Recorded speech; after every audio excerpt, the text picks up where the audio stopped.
Good morning, good afternoon, and good evening, and welcome to yet another edition of the Pure Digital Passion Podcast with me, Moses Kamibaro.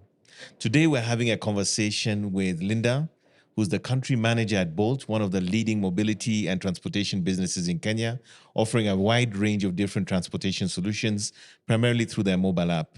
Linda has been at Bolt for approximately 2 years, leading the charge in terms of their business and what they're doing in the market. And today she's going to share with us what they're doing across their different propositions and also, more importantly, what they're planning going forward in sort of enhancing their position in the market, but also ensuring safety and a high quality of service for their customers. Karibu sana.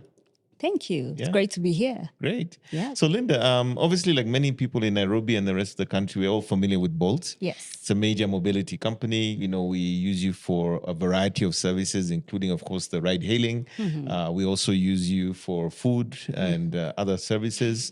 And I just want to understand, maybe a little bit about yourself, going back to early days, growing up.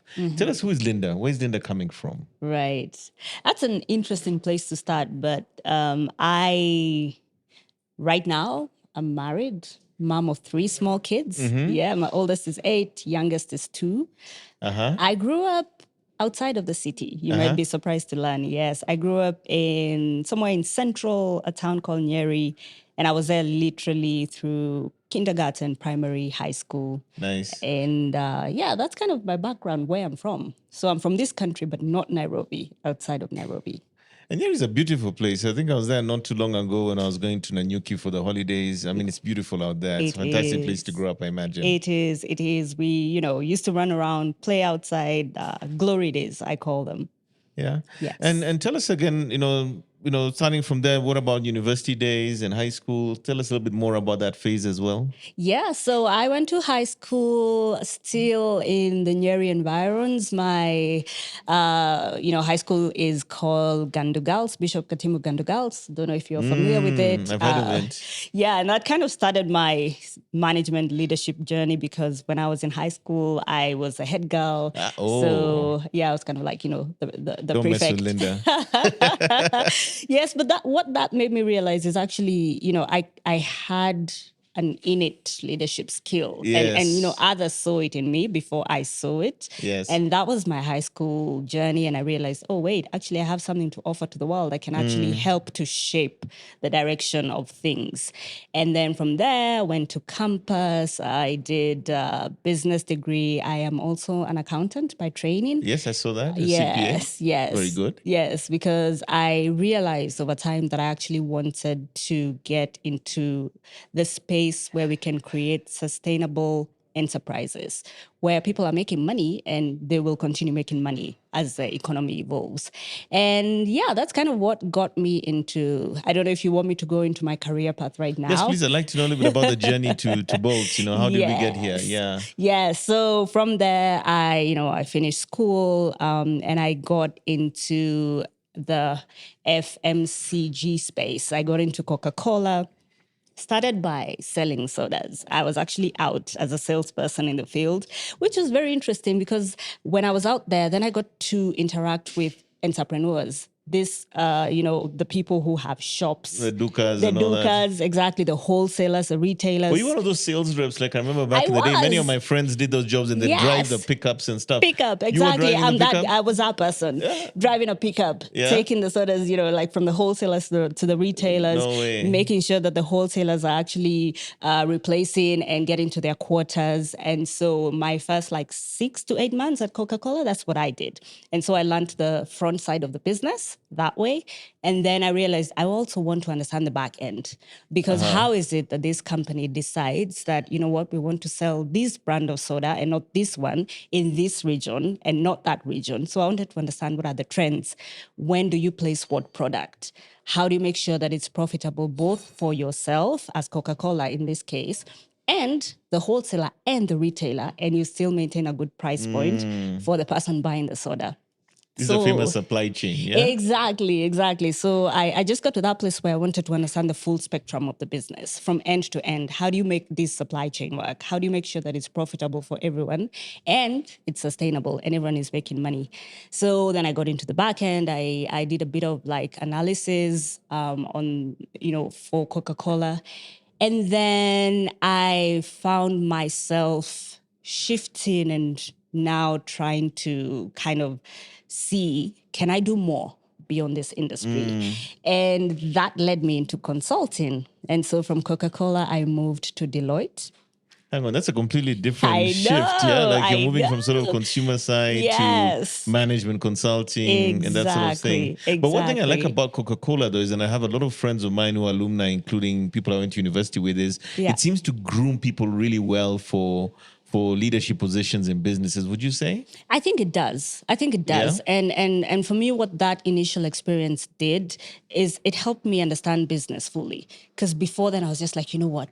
I want to grow up, I want to make a lot of money. But then without the experience, and yes, I had the textbook knowledge from school, Yeah, but yeah. before you're out there and you see how all the forces, the external and internal forces affect business operations, then it's very difficult to bring that reality to life. And Okay. what Coca-Cola does for you is you see the whole spectrum. Like you see how End it to is end. end to end, exactly. You see the challenges, you see the output that happens when you do something, right? You see if the sodas are available, when do they sell, when do they not sell? If it's raining, if it's sunny, is there a trend there? Those kind of things. And then because it's a global company, you get to learn from other markets, The other best spaces. practices, global best practices. Exactly. Yeah. So it's the best of both worlds. And that's I believe why it's a very good place to start. Plus, also there are very many people to look up to. So if you want to kind of groom yourself into leadership positions, I always say the best way to do it is with a mentor.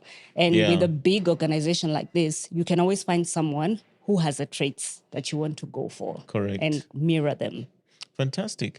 So you decide to leave, some would say, sugary water and move into the business of numbers and number crunching for Yeah. Deloitte, which now Yes. probably plays into your CPA credentials at that point, right? Yes. Although when I did go to Deloitte, I went more into the strategy function Aha, because they're okay. different business So the lines. advisory side. Advisory side. You're Okay. familiar with how Oh, yeah, consultancy yeah, yeah, firms yeah. work. Yes. So I Yeah. went into advisory because I realized that I kind of enjoy thinking about the future for multiple companies across multiple sectors. And that's what the advisory of Deloitte as a consulting firm was able to do for me. So, we draft 5-year, 3-year plans for different companies, from large companies, mid-size, small. And, we'd sit with them, we understand their operations, we understand their aspirations, we understand the markets they operate in, and then we develop something for them. And we tell them, you know what, in 5 years, if you want to get to this number of markets and sell all these products, this is a potential roadmap that can get you there. And that's very interesting because then, you do this with a company and you see it come into life. And I spent 9 years Oh, that was a almost. long stint, huh? Yes.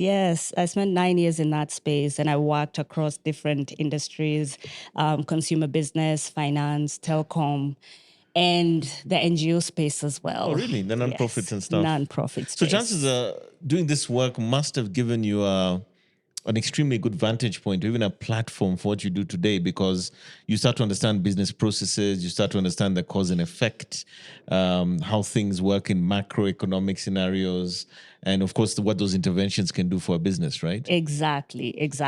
And the beauty I say about being a management consultant is you get to test your ideas through other people's Comes a businesses. petri dish. Yes, exactly. And because when you look at things depending on the environment, depending on the industry, then you're like, you know what? This solution could work for this company.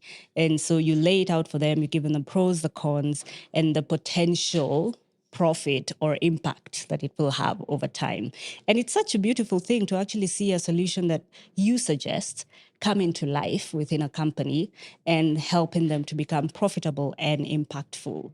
I think that was what I really enjoyed about being a strategy consultant. And then I change a lot, as you can Yeah, see. but 9 years was a long stint. Yes. And I really enjoyed it. And then I realized I was missing actually being in the weeds of it, if I can Yeah. say it, like being the person doing the work. The entrepreneur side. Yes, exactly. Yes. So I really love the thinking and coming up with a solution and seeing how it can play out. But I also quite enjoy the implementation part. And that's why for me, when this opportunity at Bolts came up, it was a perfect convergence of both worlds. Because in my current role now, I get to do both. I get to think about what could the future look like for Bolts in this country. And then together with my team, we get to live out that future. So that's fantastic for me. Let's talk about Bolt as a business because, I'll never forget my first experience of calling a taxi. And I think, obviously this was even pre the other company, which I will not name.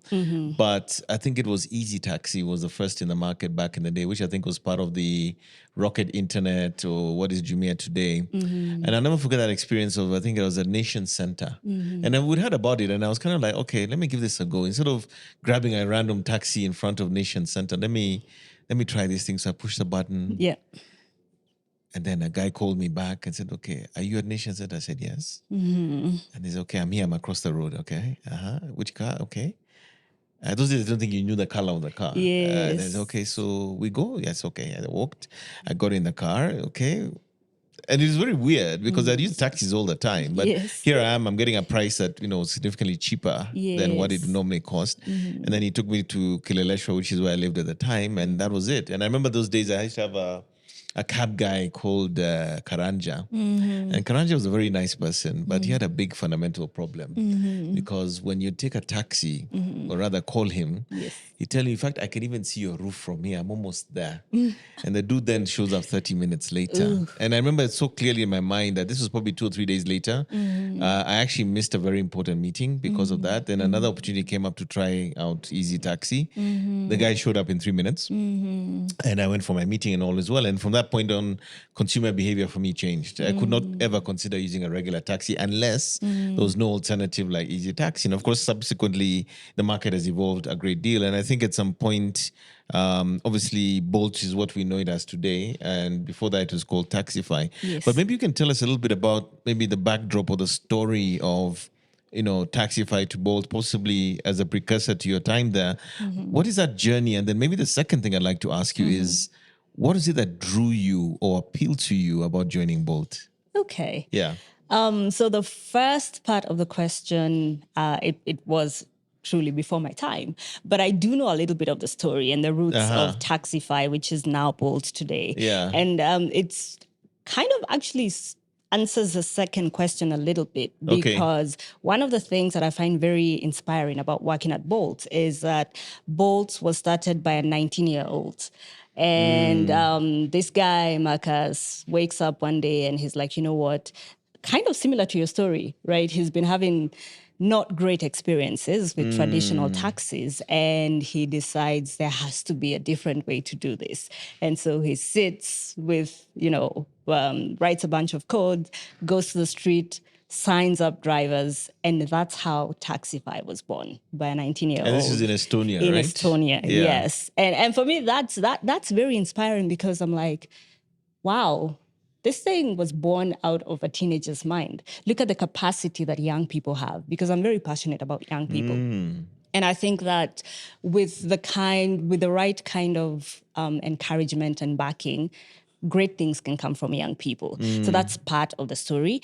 And then the second part of the story is that now, because it was started by a young person with not so much money, coming up against massive corporations that are already in this space. Those we will not name. Yes, exactly. And so the team at Taxify then learned to do more with less. And we call ourselves badgers, because I don't know if you're familiar with the badger animal. This animal goes anywhere. A honey badger will go into a beehive and not care about getting stung to get the honey. A honey badger will fight with a snake. A honey badger will fight with a lion. And this is kind of the culture we have at Bolt, where nothing is impossible. Like, we just keep going, we keep pushing. There's obstacle after obstacle after obstacle, but we get it done. And we're about, getting things done. So that's very inspiring for me. And over time, we've grown now. The company globally is 10 plus years. So in fact, we joke we're no longer children in the space, because not only have we grown in age, years wise, but also the business has The expanded. global footprint. Exactly. The global footprint is it's How grown big is it? exponentially. We're in 44 plus countries now. 44. I believe, yes. And we have different verticals or business lines, as we call it. So we have ride hailing, which of course is the biggest because it's the one that started.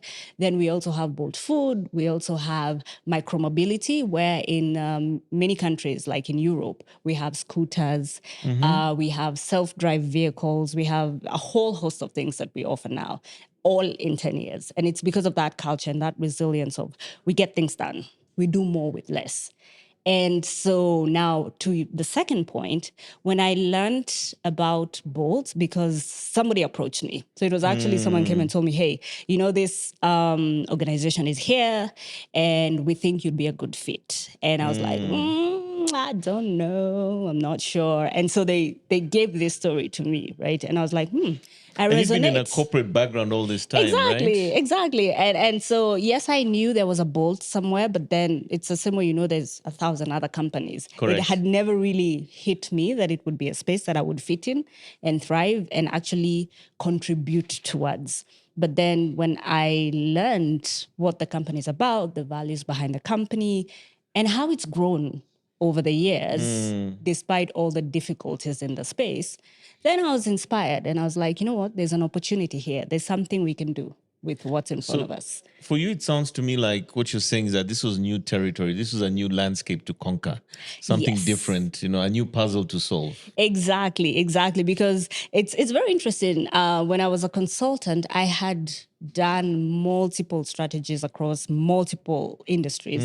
I'd never worked in transport, private or public transport. Not to mention a tech startup, right? Yes. And so I had done pieces in the tech space, but there was never a convergence between, you know, technology and transport. transportation, And to be honest, maybe I'd not actually seen that there could be a link between the two, which is also exciting for me. I like new things. I think because I'm always constantly evolving and I'm looking for a challenge and what next and how can I improve myself and add value wherever I'm at. So I was like, yeah, this is a tech-driven company, and this actually is what really helps a lot. When you're trying to do more with less, you really need to rely on technology to get you there. And these are the things that I found when I joined at Bolt, and it's quite interesting to see the whole interplay between transport and tech. Yeah. So tell me, understand better. So you get to Bolt. Yes. I know initially you weren't the country manager. You came into a certain role. Yes. What was that like transitioning in, joining in? Because you know there's always that what I think the job is or the company then is, what and it then this is what it actually is when you is. get there. Yeah. How was that? How did that go with you? And then given the fact that you're coming from the Coca-Colas and the Deloittes, what is that transition like? Because one of the things I've seen, given that I've worked in technology my entire life, so I've worked in many startups, Yes. and I always see that moment of truth with the seasoned, well-grounded, sort of corporate personality arriving in this slightly random, slightly unclear environment, which is typical of tech startups. Yes. And that moment of realization, oh, it's not what I thought it was. So I don't know if they had that moment of truth as well. I did. I think that when I joined, and it was one of the things I was intentional about, there was always, even as I was joining, there was conversations around one day you could potentially lead this organization. But like I said, it was new. There were pieces that I could carry from previous experiences, Correct. but I hadn't quite been in the space. And so we came to an agreement that, you know what, you can start off at, it's called senior operations manager role, which basically it's not the leadership of the country, it's more the tech, the operational leadership of the almost a business. COO kind of. Yes, it's kind of like the business. And in this role, how it is, especially at Bolt, is you do the work. And I really wanted to do the work because I find it very, it doesn't quite resonate with me as a manager and a leader to be telling people what to do if I actually don't know what should be done. And when you work in the tech space with a tech company, if you don't know how the tech works, if you don't know how we generate the numbers we generate, if you don't know which levers will lead to what impact, then how can you tell somebody else? So you had to get in the trenches. Yes. And so I did that, and it was, it's a change Back to because Reservoir? Yeah, because when you've done something for 9 years, for example, Yeah. you know it. You don't have to strain so much to get output. But then when it's a new space, you're learning this app, you're learning the tech behind it, you're learning what the numbers mean, you're learning how to generate the numbers. There was a lot of growth and learning and having to say, I don't know. And I need someone That's to tell me wonderful. this. Yes. So it's a good ego check. It keeps you like, you see how much more you need to keep growing. Yeah, as I got saying, I think that sort of gained a lot of currency during COVID. I think it's is it Alan Toffler Yeah. who says, the future is going to be about those who are able to learn and relearn. So Yes. basically, your skill sets will be about that evolution and continuously relearning things from a new perspective. Yes. But I imagine also, coming into the tech space, I imagine the excitement of being kind of like in this new, exciting new world, as it were. And of course, getting grounded in the business. Yes.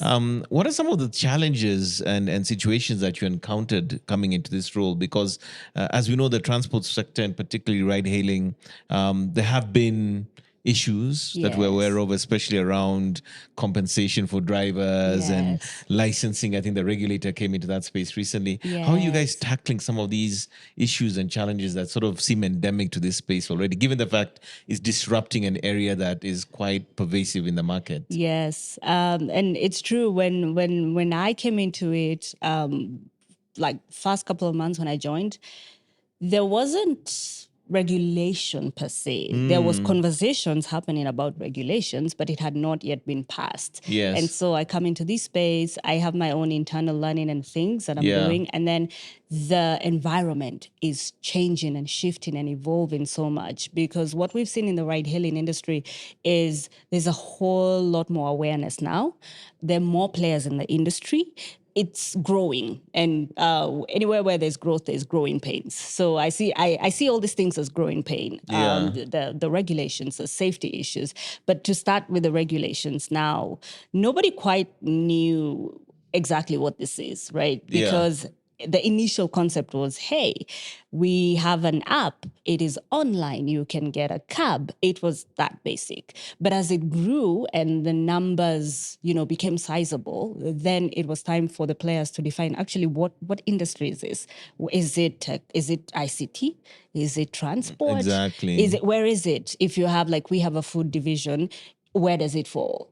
Which regulatory authority is supposed to define all these things? It's not falling in the typical boundaries. Yes, Yeah. exactly. It permeates so many. And then there's questions also around pricing, because key questions come in on, is this a space that should be regulated from a price perspective, or is it a free market? And because it's so new, even globally, there were very few good practice areas that governments, for example, could pick. Yeah. We as private companies, we can look at what is happening in other markets we operate and bring that into Kenya, for example. But it's probably a bit harder, say, for the regulator to do so unless you're looking at other regulators. Correct. So I came into this space where everybody was trying to figure it out, and everybody, of course, it's a business. And so everybody wants to maximize what they can get out of it. And sometimes the challenge is balancing short-term gains with long-term sustainability. Correct. And with an industry that's very young, it's hard to see the long-term sustainability of it. And so we got to a place where everyone is just looking at short-term here and now. If I'm a driver, I'm looking at how much can I make off this thing now. If a platform operator like Bolt, and perhaps maybe I've not been in other spaces, then I'm also looking at, okay, how can I maximize now? For smaller Correct. players. Larger players are thinking, okay, how do we make it sustainable in the long run? And so there are very many varied interests when we, came to now defining what the regulation was. But, we got there. We got regulated. It was decided that the regulator would be NTSA because it's primarily transport still. And we decided at least top level on the pricing, what it would look like in a way that seems fair for all. Yes. So that piece was done. We got to learn each other in the process.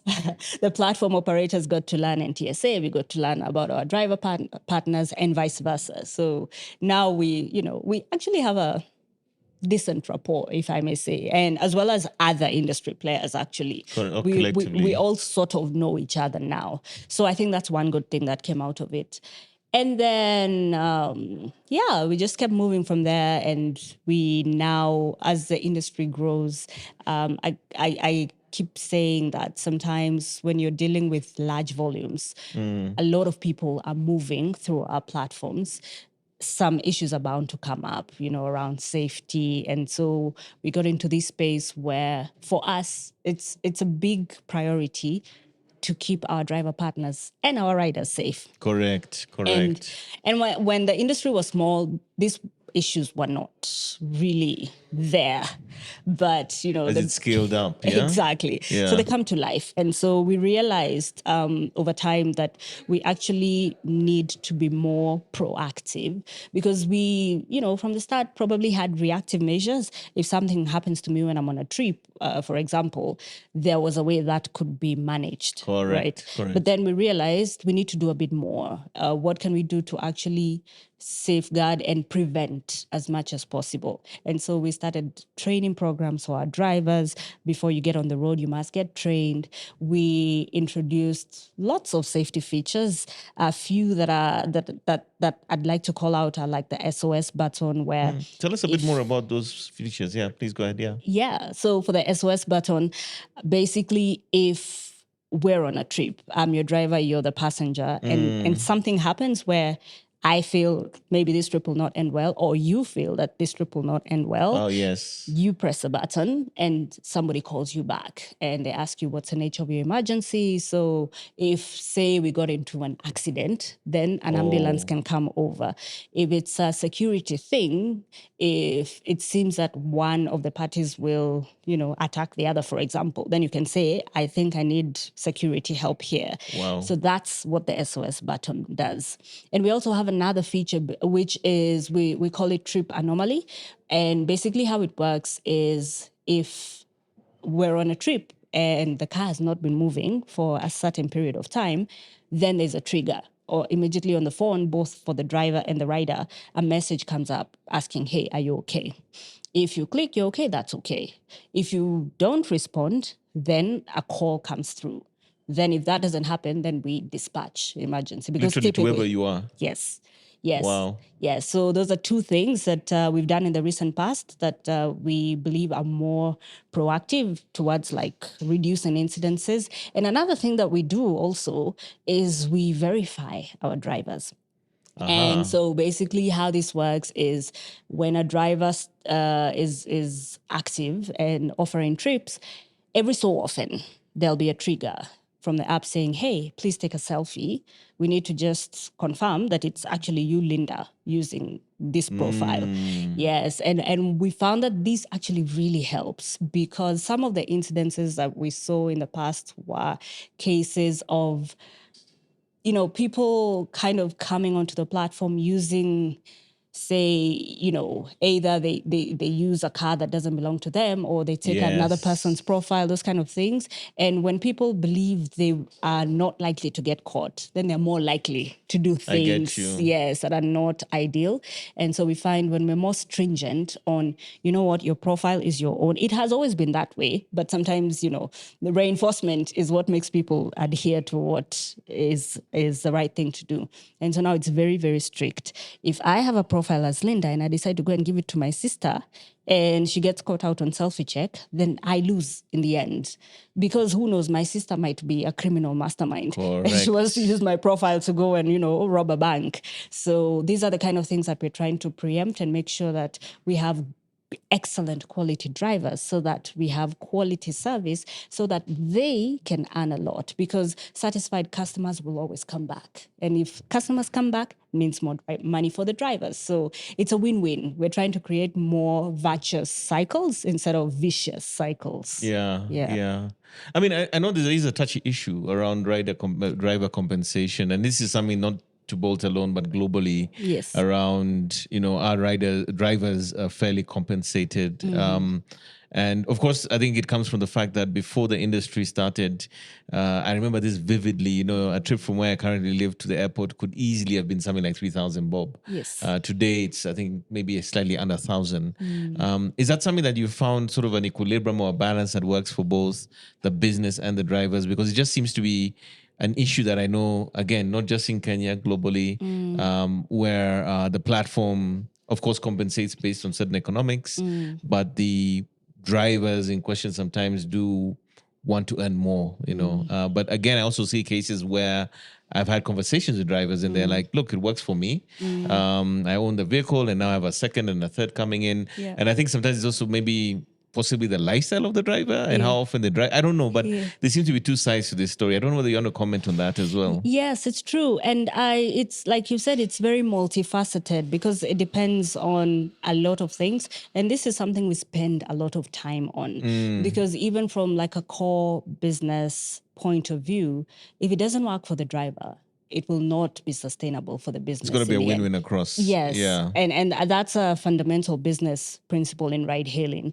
And what we found over time as we try and understand what are the underlying factors, it depends on a lot of things. For example, if somebody owns their car, it's very, very possible for them to earn decent money, like 100,000 plus on a ride-hailing platform because they're not paying off a loan, they're not paying somebody for use of that car, and they've probably kept the car in good condition, and so the maintenance is not that high. So their net after all their expenses is decent. It's decent, yeah. Now, if somebody does not own a car, their overheads are much, much higher. And like in Kenya, we find that, so there's two things, right? You could be buying off your car and you could have taken your car from someone who sits in the office and they want you to give them, whatever amount of money at the end of the day after you take the car and do your business with it. And surprisingly, this second lot where you rent a car from somebody else, that's where it's extremely difficult to make really good earnings from the service because a lot of car owners charge a lot and they charge per day. And it's not, I think it's because there's a lot of risk involved because you're giving this vehicle to someone maybe you don't know very well. And you don't know what they'll be doing with the vehicle the entire day. And a car is is subject to wear and tear depending on where you take it, the kind of roads you're using, those kind of things. And so there's usually a premium attached to giving your car out. And so we find that cohort of drivers who are renting cars, it's tough for them. They have to work longer hours to actually make, a decent living out of it. And that's why it depends on who you talk to. We have so many success stories, like you're saying. People come to us and they tell us, when I was starting, we even had a really nice one where they told us when they were starting, they started as a border partner. They did their thing on the border. They saved up their money. They bought a car. Now they have like 3 cars. So they have the one that they use and then 2 others that they've given out to others. Who are driving on their Exactly. behalf. So now they've become a fleet partner. And these are the kind of stories we want to create because ultimately it should be something that builds people. But we've realized now we kind of need to segment our driver partners so that we know how to help them. And so for this group that we've realized actually don't have the cars, we're trying to roll out different options to help them get the cars because that's then is what is going to answer the earnings question. Not so much the pricing, but how can we make sure you're not losing a lot of money in terms of the costs so that you have more in your pocket at the end of the day. I'm really loving what you're saying because what you're telling me that there has been a perception that the platforms are sort of predatory on the drivers. But what you're telling me is that there's almost a welfare aspect to looking at the well-being and sort of the sustainability side of the drivers. Yes. The other thing I love that you talked about is, again, there's this overwhelming negative narrative around passengers or, can I call them riders who have had bad experiences, but also there are instances, and I've had these conversations also with some of your drivers where they also have had instances where they've been attacked Yes. or are put in a very compromised positioning Yes. when they're doing their trip, and they find themselves in a situation where they actually don't make money because the passenger is the problem. Yes. And I'm loving hearing this other side of the story, that it's not just about the riders, it's also about the welfare of the drivers as well, right? Yes, yes. And actually, now that you say that, one of the things that we realized, because it's not that all the bad things happen on the driver's side, like you said. Sometimes, riders are also human. Yes. And where you have humans, you have mixed behavior. And so one of the things we're actually doing, the same way we have a selfie check for drivers, we're Yes. introducing a selfie check for riders as well. Wow. Because we believe that it's part of our obligation to keep our driver partners safe and to at least give them some sort of awareness of who they're carrying, where they're going. We also have another feature that we've launched that shows drivers, if you're going into a certain area, how do we rate it from a safety perspective? Yes. Because there are known areas that we've seen from our data where it's more likely, not necessarily that it will happen, but the likelihood is higher that there could be an incident just because of the nature they're of the going, place. yeah. Exactly. And so we give drivers that liberty to kind of understand, okay, if you pick this passenger up, they're going there, and over there is not necessarily the safest place. It might be an amber zone or a red zone. It's not a green zone. So you can decide. You have the flexibility to decide if you want to take it. Yeah. Yeah.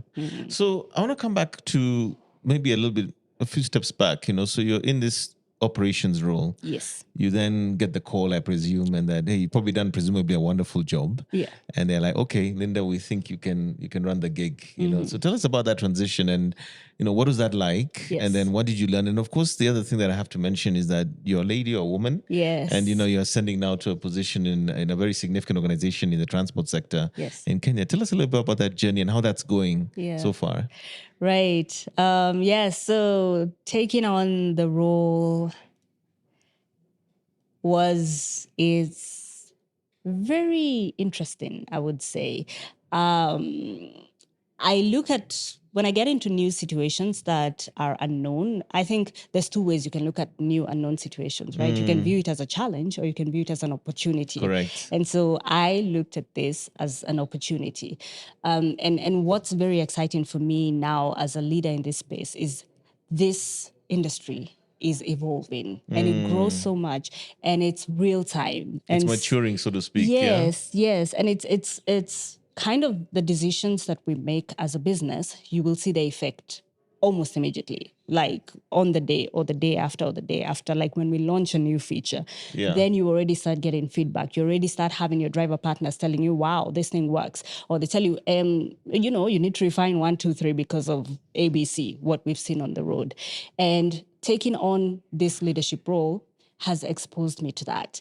And it was initially a lot, because you can imagine as a country manager, then I have to stand not only in front of my team, my internal team, which I was kind of a bit used to, but now external partners, right? We have to meet with our driver partners. We have to engage. We have to talk through issues. Some of these issues are highly emotive issues. Regulators. Yes. Regulators as well, politicians as well. So these were spaces that I had not really truly been as the person at the front, right? It was always, I'm part of the team, especially in the consulting world. You're always part of the team, and your managing partner is one at the front, right? Now, I'm the person at the front. And you're a woman. Yes. As well. And you're going to a space that maybe is clearly very male dominated. Exactly. Correct. Yeah. Exactly. So it was quite a shift for me.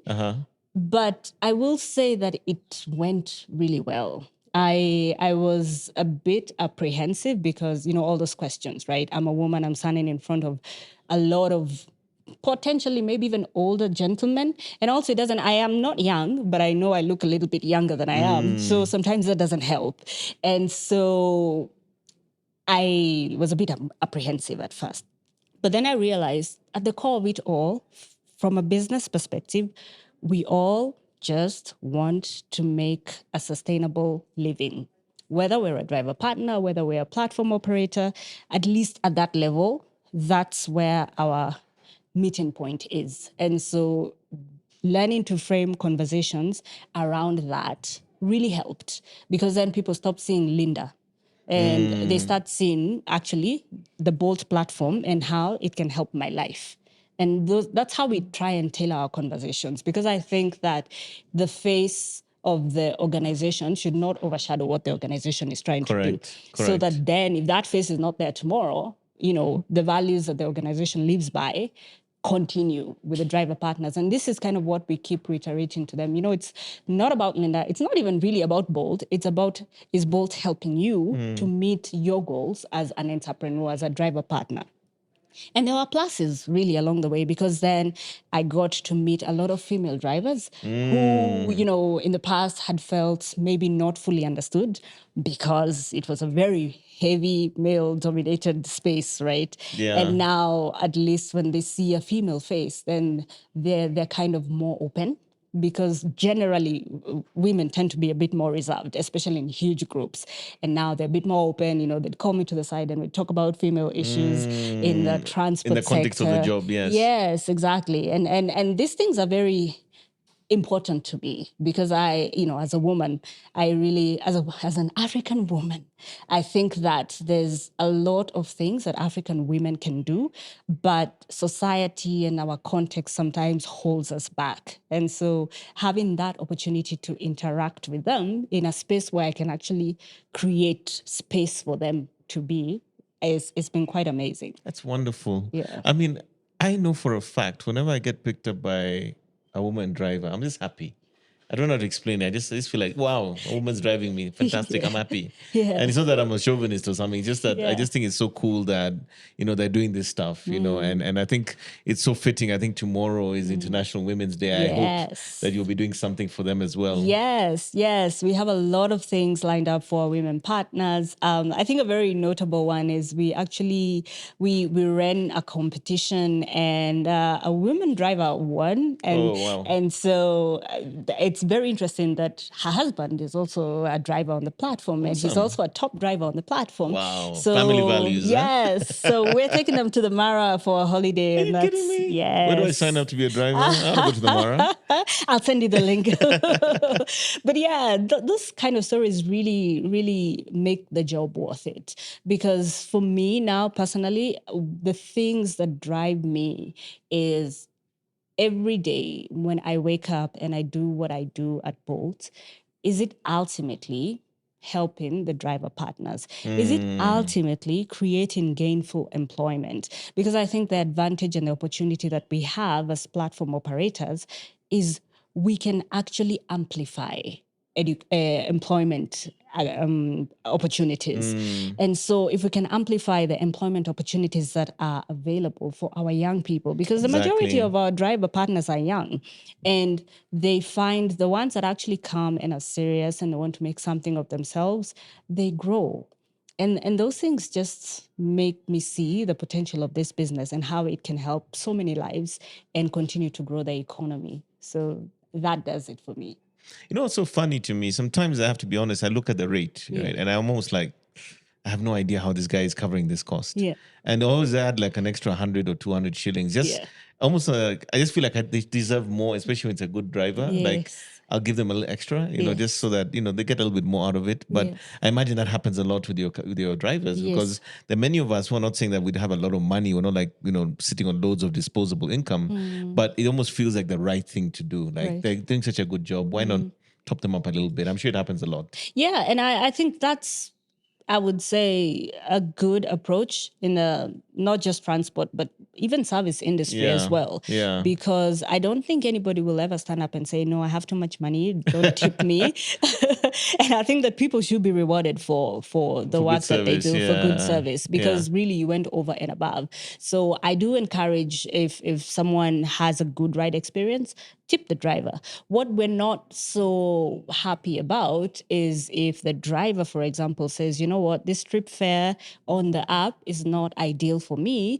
So let's do this off the app and then you can pay me what you want. Now, that's not great, because then it, first of all, introduces safety concerns. Because if the trip is happening off the app, then features like the SOS button don't work. Features like Trip are normally... You're off the platform. Yes, exactly. So we're not able to help. If you leave your phone, even if there was no incident, right? But then you leave your phone or your laptop or something, there's really no way. There's no recourse there. Exactly. The driver comes and says, no, well, I didn't see it. And that's that. And so for us, that's not ideal. But tipping 100%, it's encouraged highly. So let's talk about Bolt today in Yes. terms of your footprint in Kenya, how you guys are doing. I mean, you don't have to disclose specific numbers, but a little bird told me you might be the biggest in the market. I don't know how true that is. Maybe you can confirm that. The second thing I want to ask about is maybe the future and possibly that famous word nowadays, sustainability. Yes. Let's talk about those themes. Where are you today and what's the way going forward? Right. So Bolt in Kenya, we're in about 8 urban centers. We're biggest in Nairobi and Mombasa. And That's in terms of rides that you're doing? Okay. Yes. And we're looking to expand our footprint. So where we are present, we want to grow our numbers. We want to be able to offer more rides in those areas and potentially even move to other areas where we're not in. That's a big ambition we have for 2024, 2025. Yeah. Because we've seen that there's a good environment for this industry in this country. And also back to my favorite point of the more we grow, the more employment opportunities we create. So it's kind of a win-win. And then in terms of sustainability, I one of my mantras is, the future is electric. And Ooh, I like that. yes, because the nature of transport is that it's not the best for the environment. Yeah. Traditional transport, right? Yes. Because there's a lot of emissions that go into the atmosphere, which is not great for the world that we're living in. And so one of the things we're looking at in terms of future focus is how can we transition into more environmentally friendly alternatives. And the big piece we want to start with is electric bikes, because here in Kenya, the infrastructure has actually evolved sufficiently, I would say, to accommodate electric bikes, at least in Nairobi. And so this is something that we want to get into this year, actually probably Q2 early. In a few weeks, we should be doing something in the EV bike space. Yes, so very excited Hope you about invite me that. for the launch of that. Yes, you should come because we're quite excited about it. And I think that there's a lot of potential. It's good for the environment, and it's actually a cheaper bike to run than a traditional petrol bike. And so if it's a cheaper bike to run, and if we can come in as Bolts with our partners and make it cheaper to buy, that means for the driver partner, you spend less buying the bike, you spend less servicing and maintaining the bike. And so in the end, you have more in your pocket. So it's a win-win for everybody. So it's a very exciting thing that we're about to launch. And we'll keep you posted when it happens, but very soon. Yes. Okay, I just have a few more questions for you. The other thing I want you to talk about is maybe women in leadership in the area of technology in the context of Kenya. What are your thoughts around that? How do we get more women doing what you're doing, leading organizations like you are, and sort of include that, more inclusivity, so to speak, from that perspective? And then I think the other thing I'd like to hear from you is, as Bolt is sort of building a more robust and a larger network in the country, what are some of the things that we can anticipate or hope to see coming from yourselves going forward? Okay. Yes, women in technology, women in the tech space is another topic that's quite important to us. And like last year, we had we called it Women in Tech internship. Oh, nice. Because when I look at the Kenyan landscape specifically, a lot of women actually are very good at tech and coding and everything in the ICT space, but then sometimes the exposure or the job opportunities in this space for women is a bit limited. And so one of the things that we came up with is we want to be that business that actually proactively includes women from when they're very young. because in the tech space, the younger you start, the more agile and I guess, dexterous yeah. your brain is, so you can like keep it going. Yes. And again, in the tech space, it's always not necessary, but it's very helpful if you can actually do it before you become a leader in the space. So understand the Yes. workings, so to speak. Exactly, Yeah, exactly. So even if you're not the person writing code in the end, as a leader, you understand the person writing code and you understand Correct. why they do what they do. So this is kind of our thought process towards it. So you come in young, you continue doing what you're doing. We have a very big, like we're an app, as we said. And basically the crux of our business is making sure that that app runs seamlessly so that it can connect the drivers to the riders in real time and kind of manage every situation that can happen before the trip starts, during, and after. And so there's a lot of back-end work. There's a lot of back-end coding, engineering, product development. And these are the spaces we want to expose our girls to, especially in Yes. Africa and Kenya, to be selfish because I'm here. Of course. Yeah. And so that was one of the things that we are, we tried to do with our internship. And we are rolling out a program very soon also with a coding partner, where we will now try and extend that beyond those who are already in the field. Like if you're university studying in these spaces, then you come in for the internship. But what if you're not in the university and maybe you have the potential informal, for yes. it? Exactly. So we want to go more into the informal spaces and try and find that raw talent and Those bring them. underserved areas of the country. Correct. Exactly. In those Yes. communities. Yes. That's fantastic. Yes. So that's one of the, because it's, like I said, I think it's something very close to my heart. Like if we can help women to be empowered and to do what they need to do in this country, I think we'll go far. I mean, no offense to men, but No. I think I it's think that women important. can do a lot. Yeah. Yes. Just like your lady drivers. Exactly. Yeah. And maybe just if you have any last thing you want to say, anything that your parting shot, so to speak, as we bring our conversation to an end. Yeah, I think I would say that, we as Bolts, we're committed to Kenya. I'm Kenyan. I'm committed to this country. I really, really like this space. It's a challenging space, but it's a space full of opportunities. And the business views it in the same way. There are a lot of things we can do with the government, with our driver partners, with the wider community to just build this nation. And so we're here. And we're here to stay. And the future is looking bright. There'll be a lot of great things that will be coming out of Bolts. And the future is electric. Yes, very much so. Linda, thank you Yes. so much for being on the podcast. We really appreciate this. And I think for me, what you've done is you sort of taken away the layers to sort of give us that inside story, what is Bolt doing in a sort of multidimensional way.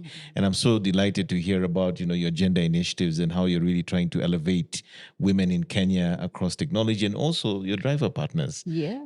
So we're excited to see what you're going to accomplish in 2024. It sounds like you have some pretty big targets. Yes. And more important, also the innovation and the changes that are coming in this space. Yes. Thank you so much. Thank you for having me. Yeah.